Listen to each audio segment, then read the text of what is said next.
अब I am sure आपने भी E20 और इससे रिलेटेड जो वीडियोस सर्कुलेट हो रही हैं सोशल मीडिया पे वो अभी तक देख ली होगी। लेकिन ये E20 है क्या और ये इतना एक इशू क्यों बन चुका है, बड़ी समझने वाली बात है।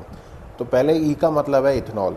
इथेनॉल यानी जो हमारे गन्ने के खेतों के बाद जो ड्यू बचता है, रेसिड्यू जिसे कहते हैं, तो वो है इथेनॉल। और उसका 20% ब्लेंड पेट्रोल में, यानी अगर आप 1 लीटर पेट्रोल में 200 ml हम डाल रहे हैं इथेनॉल।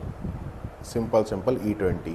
लेकिन अब प्रॉब्लम की बात यह है कि जो E20 फ्यूल है ना, इसके कंपैटिबल गाड़ियां अभी इंडियन मार्केट में है ही नहीं, क्योंकि ज़्यादातर जो इंडियन कार्स हैं वो हैं E5 या E10 कंपैटिबल। एथेनॉल की 5%, ज़्यादा से ज़्यादा 10% मात्रा को ही ब्लेंड कर सकते हैं पेट्रोल के साथ। लेकिन गवर्नमेंट ने स्लोली क्लीन ड्राइव के नाम से और फार्मर्स को सपोर्ट करने के नाम पे 20% पुश कर दिया है एथेनॉल।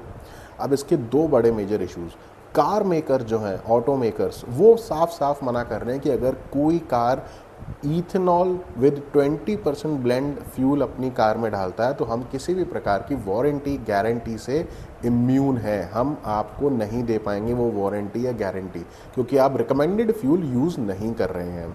सेकंड, जब यही चीज़ पूछी गई इंश्योरेंस कंपनी से कि सपोज़ अगर मैं अपनी कार में एक E20 फ्यूल डालता हूँ और कार ब्रेक डाउन होती है तो क्या आप मुझे क्लेम देंगे अगर मेरा इंजन डैमेज होता है, तो वो कंपनीज भी साफ साफ हाथ खड़े कर रही हैं। अब सरकार को सोचना चाहिए कि हम ठीक है, हम फार्मर्स का बेनिफिट कर रहे हैं, हम ग्रीन टेक्नोलॉजी की तरफ जाना चाह रहे हैं, हम पॉल्यूशन को कम करना चाह रहे हैं, लेकिन उन सारे कार ओनर्स का या व्हीकल ओनर्स का क्या होगा जो कंपनी की तरफ से भी मारे गए, क्योंकि अब ना तो कंपनी वारंटी देगी और ना इंश्योरेंस वाले क्लेम देंगे। तो क्या सरकार उन्हें किसी प्रकार का रीइंबर्समेंट देगी क्या?